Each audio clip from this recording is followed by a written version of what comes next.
سلام، خیلی خوش اومدیم به اولین قسمت از آموزش وردپرس. تو این سری آموزشی که قراره توی کانالم قرار بدم، قراره که با هم بریم وردپرس رو نصب کنیم. کل بخشا و پنلاش رو میخوام کامل بهتون بگم. کلا دوست دارم یه بار دیگه از اول وردپرس رو با هم دیگه یاد بگیریم. من ابوالفضلم، تقریبا 6 سالیه دارم با وردپرس کار میکنم. پستی بلندیاشو گذروندم و حالا هم که قصد دارم این چیزایی که خودم بلدم رو بهتون یاد بدم. اول از همه سایت وردپرسیمون رو روی لوکال هاست میاریم بالا. جلوتر بهتون توضیح میدم لوکال هاست یعنی چی. بعد از اون میریم حالا سراغ توی جلسات آخر آموزش مقدماتی وردپرس میریم سراغ خرید دامنه و هاست و اینجور چیزا. امیدوارم که از این آموزش لذت ببرین. اگه دوست داشتین حتما کانال رو سابسکرایب کنین، ویدیو رو هم لایک کنین و بزنین بریم سراغ آموزشمون. خب مرحله اولی که باید انجام بدیم برای اینکه بتونیم وردپرس رو روی سیستم شخصی خودمون بیاریم بالا، نصب یه وب سرور روی سیستم خودمون. چند تا برنامه هستن که این کار رو انجام میدن. معروف تریناش زمپ و ومپه. من قراره این آموزش رو با زمپ جلو ببریم و حالا اگه یه موقع به اروری چیزی هم خوردیم همونجا بهتون توضیح میدم چی کار بکنین که حلش بکنین. اگر هم شما یه موقع به اروری خوردین حتما توی کامنت ها برای من بنویسین. من سعی میکنم به روز نگه دارم محتوای دوره رو و برای اگه نیاز باشه برای کامنتی مثلا ویدیو جداگونه بسازم حتما استقبال میکنم، حتما این کار رو انجام میدم. برای این کار حتما مرورگرتون رو وا کنین، حالا علل حسابی فیلتر شکن هم بزنین. من از اینجا وارپ دارم استفاده میکنم و کافی اینجا سرچ بکنین زمپ، همین با 2 تا پی سرچ رو که بزنید این امنات رباتی که رد بشه، همون بخش اول بخش دانلوده. میتونیم مستقیم روش کلیک بکنیم وارد صفحه دانلودش بشیم. 3 تا در حال حاضر که ما الان توی چنده چیزیم الان 14 جولای 2024 در حال حاضر 3 تا نسخه داره. 3 تا نسخه‌ش هم بر اساس 3 تا نسخه آخر PHP 8, 8.1 و 8.2. من پیشنهادم اینه شما روی PHP 8.1 یا 8.2 نصب بکنید. اگر دیدین تو خود وردپرس خیلی به ارور خوردین، به جای اینکه اصلا بیاین سری 8 رو نصب کنین بزنین زمپ 7.4 7.45 نوشته 7.4 بیاین PHP نسخه 7.4 رو دانلود بکنین. اینجا آخرین ریلیزاشو زده دیگه. اینها این ریلیز آخرش، ای کاش راه دانلودش هم گذاشته بود.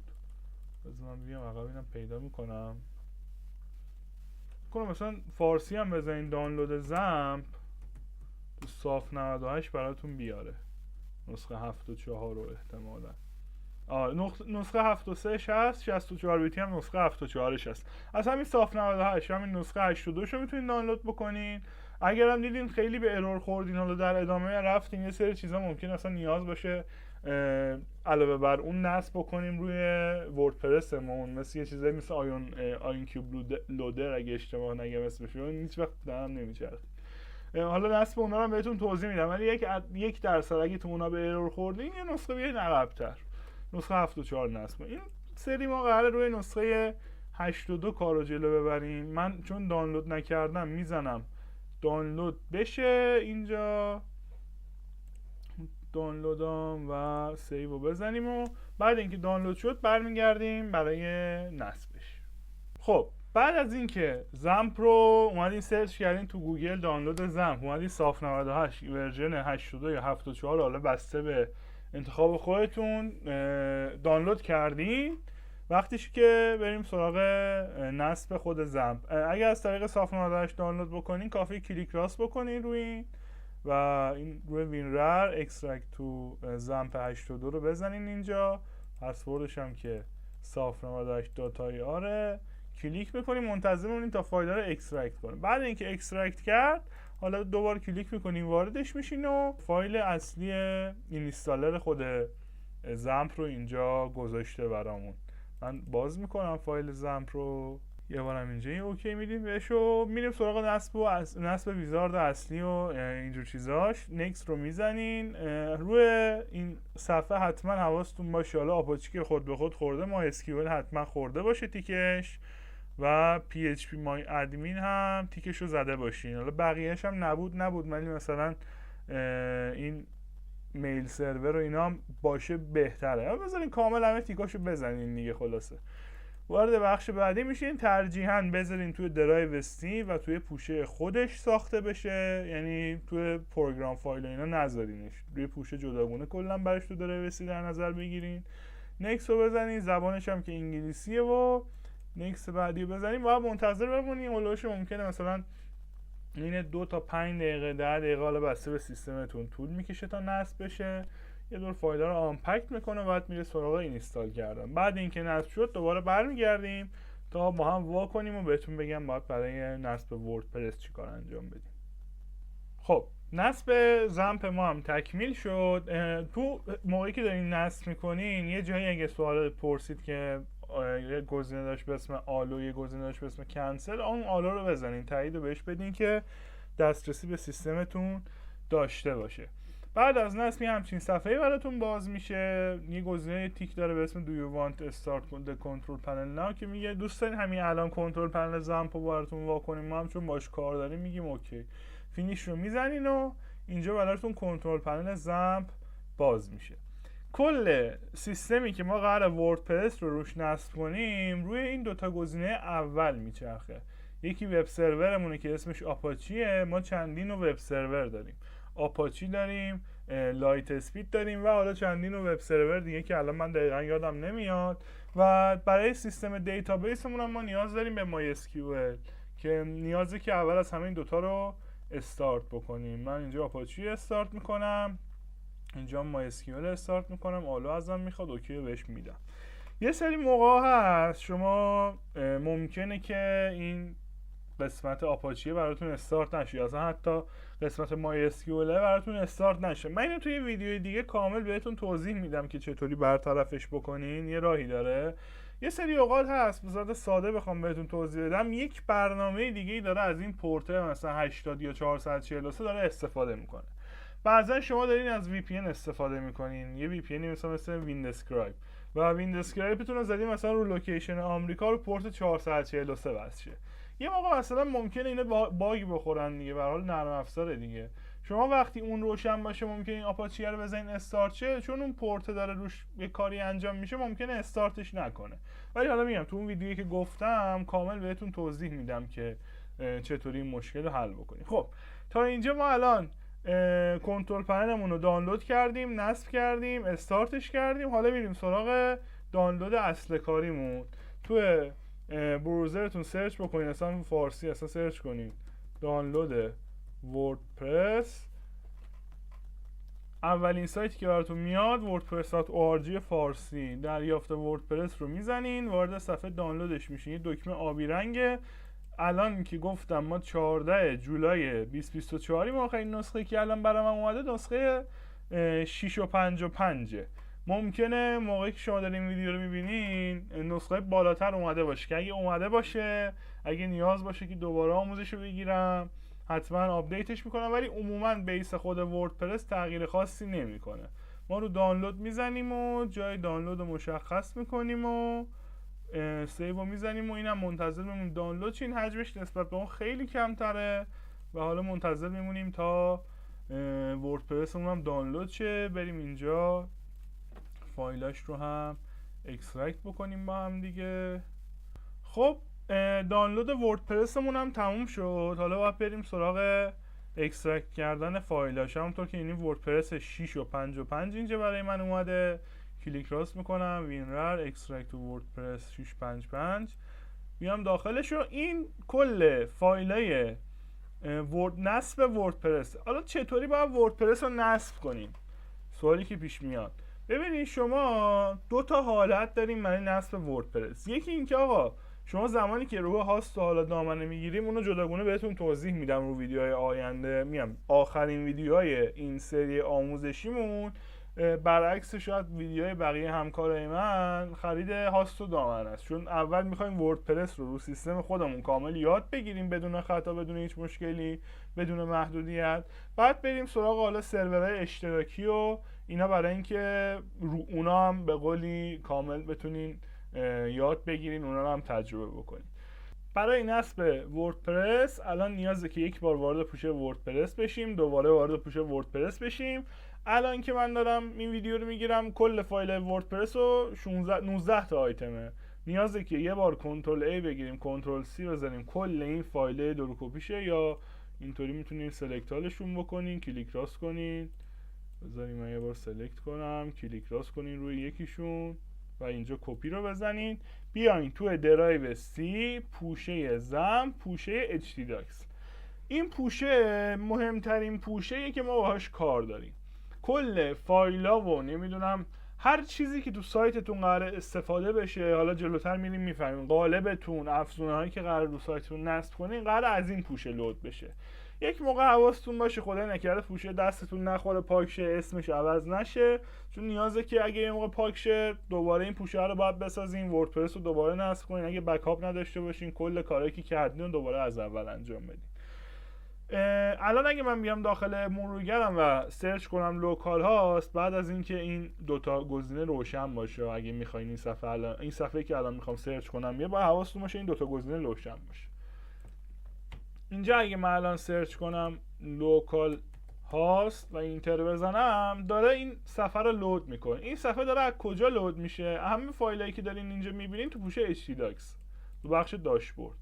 رو فکر کنم الان احتمالا اگه من حتی اسم این داشبورد رو عوض بکنم و دوباره لوکال هاست رو سرچ کنم، میبینی الان نات فاوند داد. چرا؟ چون من اسم این رو عوض کردم، اسم این پوشه رو الان عوض کردم. اگه دوباره الان میتونم مثلا همینجا این که اینجا داشبورده، من اینجا بزنم داشبورد 1، حالا اینتر بزنم دوباره میبینی این صفحه داره لود میشه. حالا با این بیس و محتوای دیفالت پوشه htdocs ما اصلا کار نداریم. کل اینو یه بار شیفت دیلیت میکنیم و اون محتوایی که از پوشه وردپرس کپی کرده بودیم اون 19 تا آیتم رو اینجا باید پیستشون بکنیم.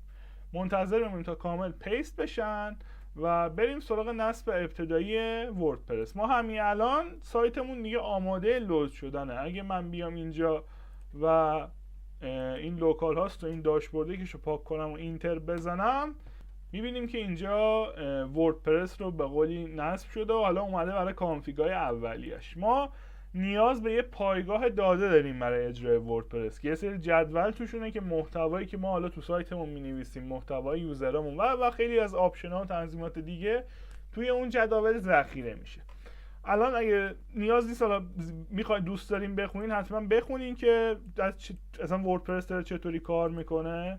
و الان هم میریم سراغ این که یه وردپرسمون رو یه دونه دیتابیس براش بسازیم و دیتابیس رو وردپرسمون کانفیگ کنیم. روی بزن بریم که کلیک کنین چند تا گزینه بهتون نشون میده که نام پایگاه داده است، نام کاربری، رمز عبور، میزبان پایگاه داده است و پیشوند جداول. برای اینکه بتونین جدول بسازین، جدولامون توی دیتابیس MySQLمون ساخته بشه، نیازه که کنترل پنلتون رو بیارین اینجا رو گزینه ادمین کلیک کنین به قسمت MySQL. اگه رو ادمین آپاچی کلیک کنین صفحه لوکال هاست براتون بالا میاد. خب اینم یه نکته دیگه که میتونستم اشاره بکنم. بعد اینکه بخش ادمین MySQL رو باز کردین، یه گزینه اینجا خواهیم داشت به اسم نیو. اصلا با بقیه جدولا کار نداشته باشین، نه چیزی رو پاک کنین، نه به چیزی دست بزنین، چیزی رو تغییر بدین، اصلا نیازی نیست. گزینه نیو رو کلیک میکنین، یه دونه اسم برای جدولتون میذارین. ما میذاریم جدول مثلا آموزش، درست نوشته باشم، جدول مثلا آموزش. و این قسمت هم توجه کنیم بهتره که UTM-8 فور جنرال باشه، جنرال CI باشه. بقیه زبونا زیاد مثلا مهم نیست، استفاده ازشون پیشنهاد نمیشه به صورت کلی، فرقی هم آنچنان نداره، ولی این گزینه بهتر از همشونه دیگه. به این دست نزنین، بذارین باشه اگه این بود.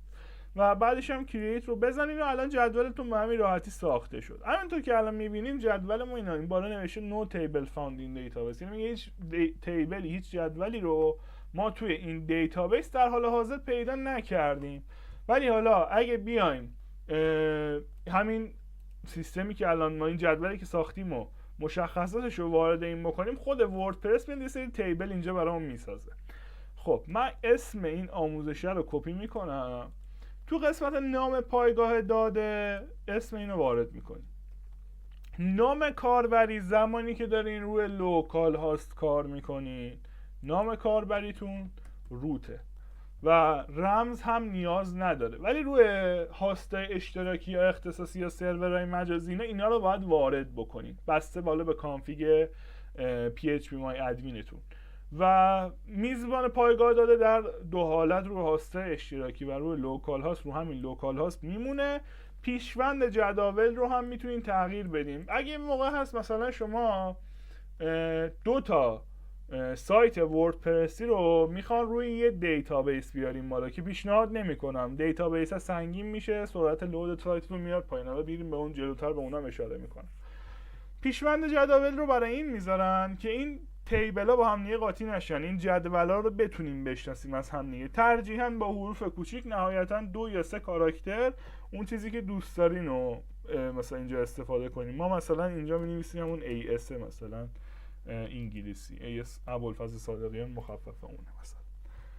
و بعد اینکه نام پایگاه داده‌تون رو وارد کردین، نام کاربریتون رو وارد کردین، رمز و عبوری وارد نکردین توی لوکال هاست و میزبان پایگاه داده که اصلا دست نزدین بهش و پیشوند جداولتون رو خودتون تنظیم کردین، رو گزینه فرستادن کلیک میکنین. حالا اینجا چی گفته که دیگه آماده است تو این مرحله، کار نصب انجام شده و میتونه با پایگاه داده ارتباط برقرار کنه. اگر من اونجا تو قسمت قبلی نمیدونم الان باز میشه اینجا یا نه، الان مثلا این آموزش رو من میذارم آموزش 1، حتی اگه این پسورد اینا هم روش باشه، فرستادنه که روش بزنم میبینی میگه خطا، میگه از پیش موجود. حالا چرا؟ چون این بار ما الان اینجا کانفیگش کردیم، ولی بهتون ارور میده. پس توجه داشته باشین توی لوکال هاست ما نیازی به رمز برای phpMyAdmin نداریم، نام کاربریمون روته و لوکال هاست پایینش هم که اصلا دست نزنین و پیشوند جداول هم که خودتون تنظیم میکنین. حالا اینجا من رو گزینه دیگه راه اندازی نصب کلیک میکنم، میریم توی صفحه کانفیگ مشخصات سایتمون. خب من یه چیزی رو فراموش کردم موقع آموزش بهتون بگم، الان مجدد یادم افتاده، بریم اینم سریع بهتون بگم. توی بخش تیبل های دیتابیس یادتون باشه آخرین بار اینجا زده بود که ما تیبلی و جدولی رو پیدا نکردیم توی دیتابیس آموزشمون. حالا اگه من بیام رو آموزش کلیک کنم میبینین که خود وردپرس با اون پیشوند جدولی که تو صفحه کانفیگ بود ازمون میخواست. بهتون گفتم اگه مثلا 2 تا وردپرس رو بخواین روی یه دیتابیس مثلا بیارین بالا برای اینکه جدولا با هم یه قاطی نشه ازشون استفاده میکنیم اینها. الان میبینید 12 تا جدول رو خودش به صورت پیش‌فرض ساخته. AS کامنت جایی که کامنت هامون توش ذخیره میشه، کامنت هایی که برامون میذاره. الان یه دونه هم کامنت داریم، اگه من خود لوکال هاستم میارم بالا الان دیدگاه ها رو بیارم میبینید یه دونه کامنت توش هست. اگه من برم داخل بخش کامنت میبینید مثلا نویسندش کامنت آودرشه، اینجا کامنتی که مثلا خودش گذاشتم اینجا باید گذاشته باشه، اینها کامنت کانتنت هست. خب الان با این نمیگم اصلا کار نداریم به این، تا جای ممکن اصلا به صورت مستقیم نباید دیتابیس ادیت بشن. یک جایی هست توی یه نقطه‌ای هست شما مثلا دارین یک بسته نصبی آسون رو نصب میکنین، اون موقع مثلا شما یوزرنیم پسورد ورود به ادمین مثلا سایت رو ندارین که اصلا بخواین بازش بکنین.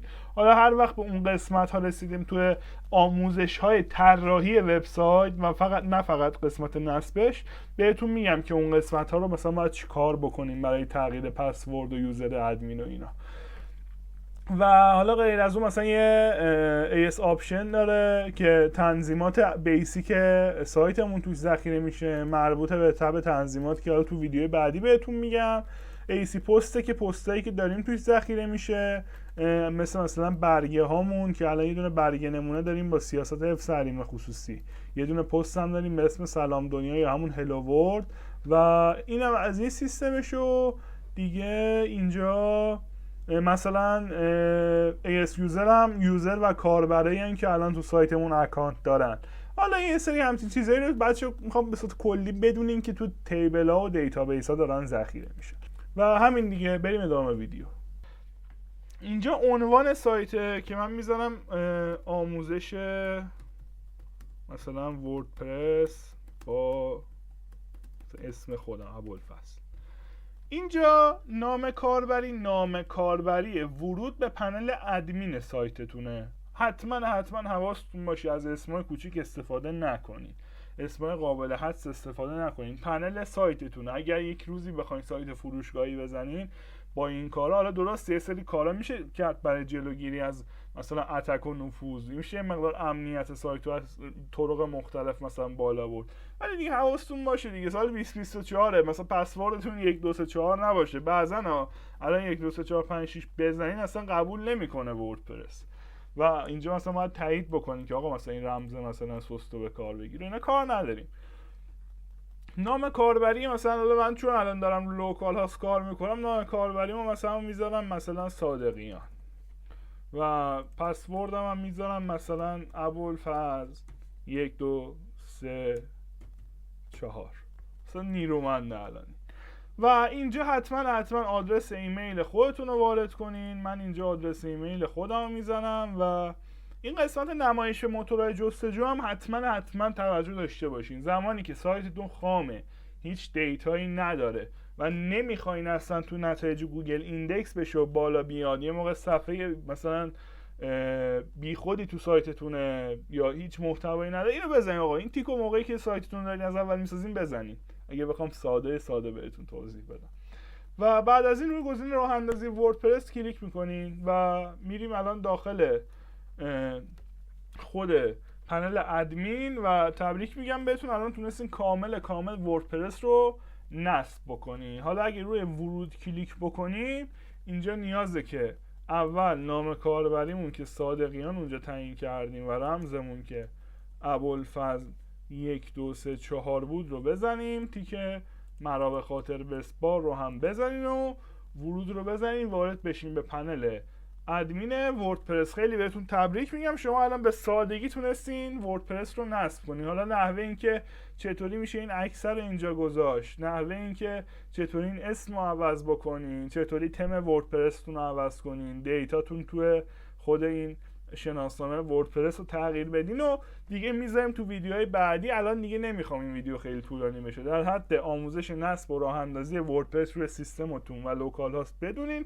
تو ویدیوهای بعدی به ترتیب میریم پنل وردپرس رو با هم دیگه بررسی میکنیم و با هم دیگه یادش میگیریم. مرسی از اینکه تا آخر این ویدیو همراه من بودین. اگر به نکته این مشکلی چیزی خوردین حتما تو بخش کامنت ها بنویسین که من تو ویدیوهای بعدی بدونم و برگردم بهتون توضیح بدم برای اینکه اون مشکلتون حل بشه. و اگه دوست داشتین آموزش وردپرس و آموزش طراحی سایت رو دنبال بکنین حتما کانال رو سابسکرایب بکنین، از من حمایت میکنین. دوست داشتین هم ویدیو رو لایک کنین و شما رو تو ویدیوهای بعدی میبینم. فعلا خداحافظ همتون باشه.